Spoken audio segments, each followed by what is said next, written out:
Hello everyone. This video I will discuss about balance of terror in international relations. So, let's start. First of all balance of terror है क्या? तो जब हम balance of power की बात करते हैं, देखो दो वर्ड्स हैं यहाँ पे, एक है बैलेंस ऑफ टेरर एंड जो दूसरा कंसेप्ट है वो है बैलेंस ऑफ पावर। ठीक है, और दोनों अलग अलग चीज़ें, तो इसमें कंफ्यूज मत होना। तो जब भी हम बैलेंस ऑफ पावर की बात करते हैं इंटरनेशनल लेवल पर, पीस को क्रिएट करने के लिए जो दो ग्रुप्स हैं उन ग्रुप्स में एक इक्विलिब्रियम क्रिएट हो रहा है। ठीक है, तो जिसे हम बैलेंस ऑफ पावर कहते हैं। ओके, जैसे इंटरनेशनल लेवल पे जो कई सारी, जैसे मान लो दो ग्रुप्स हैं, दो सुपर पावरफुल कंट्रीज़ हैं, या फिर उन दो कंट्रीज़ को या फिर बाकी सारी जो कंट्रीज़ हैं उन सब के बीच में एक जो इक्विलिब्रियम ऑफ पावर है, एक इक्वल डिस्ट्रीब्यूशन ऑफ पावर है, तो उसे हम बैलेंस ऑफ पावर कहते हैं कि सबके पास एक इक्वली पावर है, कोई ना है तो ज़्यादा बहुत ज़्यादा पावरफुल है और ना ही बहुत ज़्यादा वीक है। ठीक है, तो एक बैलेंस ऑफ पावर है जो कि पीस क्रिएट करता है in international relations. Then but अगर हम देखें एट द प्रेजेंट टाइम, ये जो बैलेंस ऑफ पावर है it is replaced by the balance of terror. ठीक है, अब बैलेंस ऑफ टेरर क्या होता है? बैलेंस ऑफ टेरर मीन्स डर। ठीक है, डर किस चीज़ के लिए? वॉर के लिए। ठीक है, तो डर वॉर की वजह से कि अगर वॉर होगा तो वो मास डिस्ट्रक्शन क्रिएट करेगा, तो एक वो फियर होता है। ठीक है, it is a fear of war. Balance of terror in simply words it means कि अगर हम आज के टाइम में अगर इंटरनेशनल पीस एंड सिक्योरिटी तो मेंटेन है ना, आज के टाइम में देखें तो इंटरनेशनल पीस एंड सिक्योरिटी तो मेंटेन्ड है, लेकिन हमें डर है कि अगर हमने इस पीस को मेंटेन नहीं किया तो हमारी स्टेट पूरी तरह से ख़त्म हो जाएगी। ओके, अगर ये सिक्योरिटी नहीं मेंटेन हो पाई, अगर ये पीस, एक बैलेंस ऑफ पावर अगर नहीं मेंटेन्ड हो पाया, तो वो रिप्लेस हो जाएगा bye the balance of terror, और उस कंडीशन में हमारी जो स्टेट है वो डिस्ट्रक्ट हो जाएगी या फिर डिस्ट्रक्शन फेस करेगी। Let's take an example, in 1960s जब यूएस एंड यूएसएसआर दोनों काफ़ी सुपर कंट्रीज थी, तो जब उन्होंने बहुत ज़्यादा अपना न्यूक्लियर वेपन बना लिया था और अपने आप को स्ट्रॉन्ग कर लिया था वेपन्स के थ्रू, तो they started producing more strategic arms, तो which created a fear of nuclear war.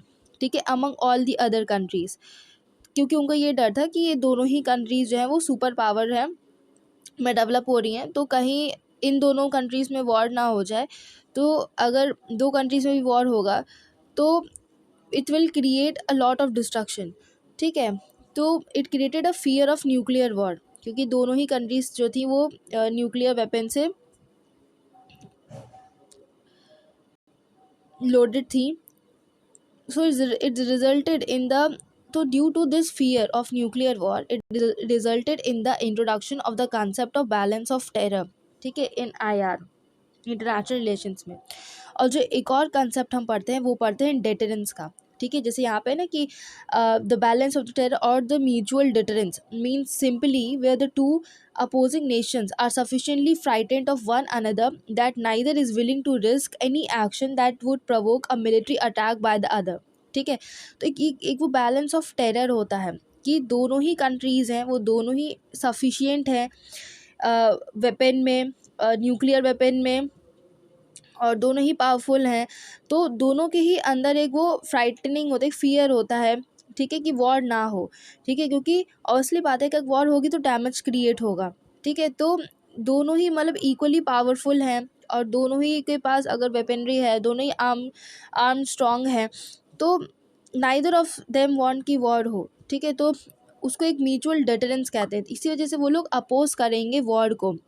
ठीक है, तो डेटरेंस का मतलब होता है the prevention of the war, कि वॉर को प्रिवेंट करना ताकि वॉर ना हो सके, क्योंकि it will lead to a lot of mass destruction, और इसी चीज़ का रियलाइजेशन होना वो act is as a deterrence against the war, कि अगर वॉर होगी तो फिर काफ़ी ज़्यादा मास डिस्ट्रक्शन होगा। ठीक है, तो उसी रियलाइजेशन को हम लोग डेटरेंस कहते हैं।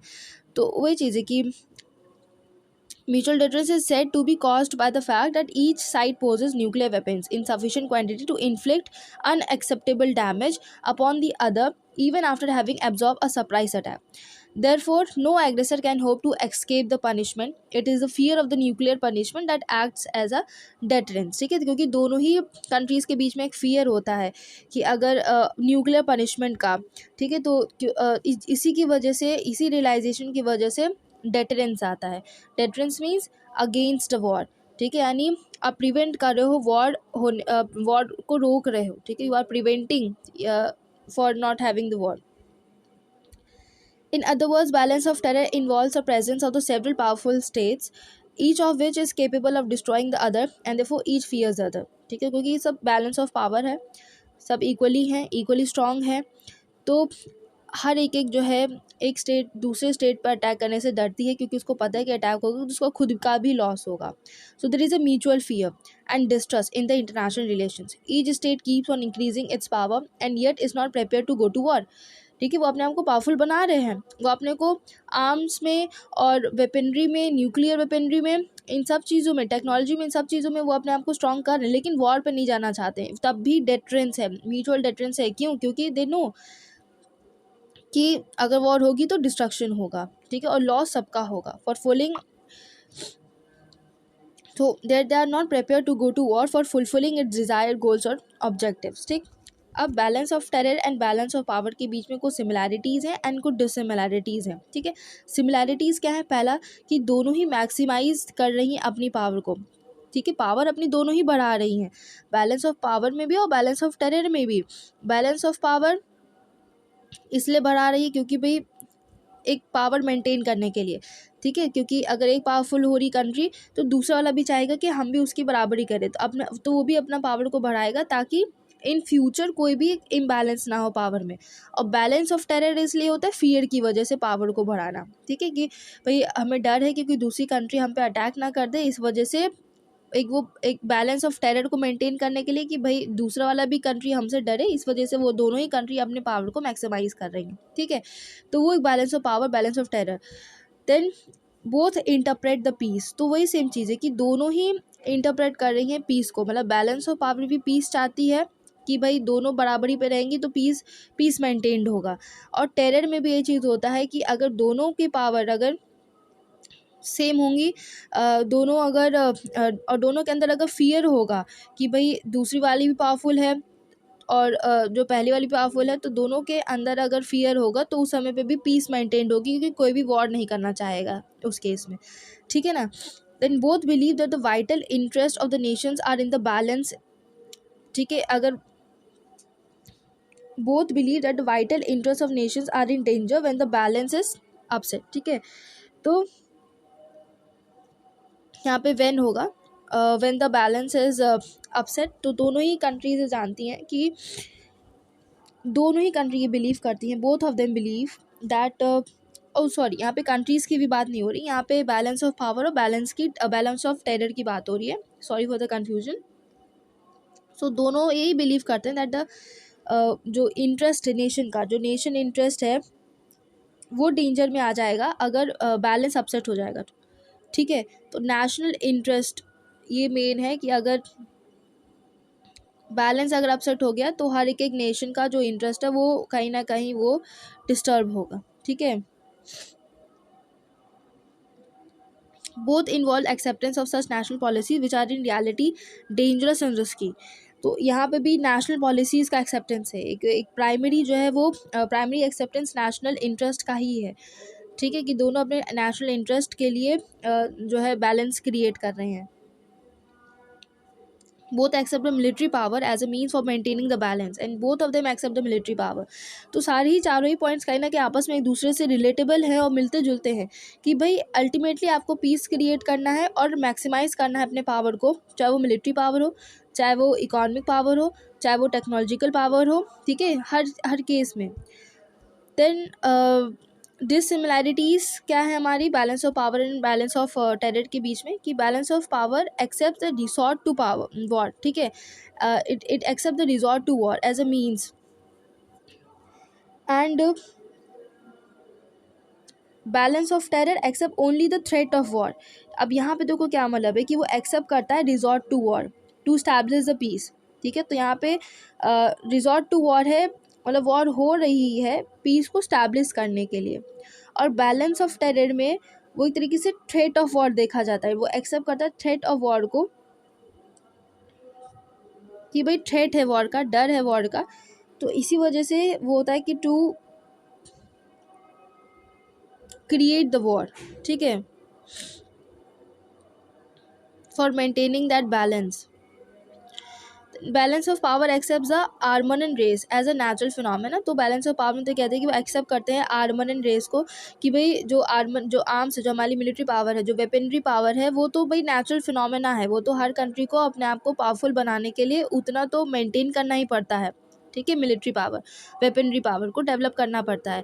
और बैलेंस ऑफ टेरर ये कहता है कि नहीं, वो डिसआर्ममेंट पे ज़्यादा फोकस है उसका, कि वो उसको उस पर जो है वो करता है कि लो लेवल ऑफ आर्मनेट रेस होना चाहिए, रिड्यूस होना चाहिए, जो आर्म्स है और आर्म्स पावर है वो रिड्यूस होना चाहिए, वो डिसआर्ममेंट को जो है उस पर फोकस करता है। ठीक है, ताकि वॉर ना हो। ठीक है, और बैलेंस ऑफ पावर में कहते हैं कि भाई आर्म्स होने चाहिए ताकि बैलेंस मेंटेन हो सके। Alliances are used as tools of balance of power. और अलाइंसेज, बैलेंस ऑफ पावर में देखो अलाइंसेज होते हैं। ठीक है, मतलब पावर मेंटेन करने के लिए, कि भाई एक कंट्री अगर नहीं हो पा रही है उतनी पावरफुल आर्म्स के बेसिस पे, तो वो दूसरे कंट्री से अलायंस करके वो उस पावरफुल वाली कंट्री को चैलेंज कर सकती है। और बैलेंस ऑफ टेरर में this do not affect the balance of terror because no alliance can create a preponderance of power against a nuclear power. ठीक है, तो ये बैलेंस ऑफ टेरर में अलायंसेस वगैरह यहाँ पे काम नहीं करते हैं। Then balance of terror is very closely related to the concept of deterrence. ठीक है, बैलेंस ऑफ टेरर में हम लोग डेटरेंस देखते हैं कि भाई वॉर के अगेंस्ट जाना है, हमको वॉर को अगेंस्ट करना है, प्रिवेंशन ऑफ वॉर करना है ताकि वॉर ना हो। तो एक बैलेंस ऑफ टेरर में हम लोग कॉन्सेप्ट ऑफ डेटरेंस पढ़ते हैं। बट बैलेंस ऑफ पावर में it is a device of power management. ठीक है, which can also act as a sort of deterrence against war and aggression.